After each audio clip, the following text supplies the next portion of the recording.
రాయితో కొట్టిన సంఘటన శనివారం రాత్రి చోటు చేసుకుంది. అయితే ప్రస్తుతం ఈ కేసులో ఒక అరెస్ట్ అయితే జరిగింది. తొలి అరెస్టు ప్రాథమిక నిర్ధారణ తర్వాత, ప్రాథమిక విచారణ తర్వాత కొంతమంది ఒక నలుగురు వ్యక్తుల్ని అదుపులోకి తీసుకున్నారు. అందులో కూడా మైనర్లు ఎక్కువ మంది ఉన్నారనేది.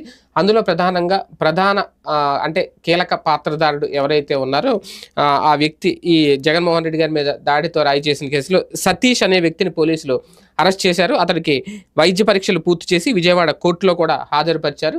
అయితే నిందితుడు ఎవరైతే ఉన్నారో నిందితుడికి దుర్గారావు అనే వ్యక్తి కూడా సహకరించినట్లు సమాచారం నేపథ్యంలో ఆ దుర్గారావును కూడా పోలీసులు అదుపులోకి తీసుకున్నారు.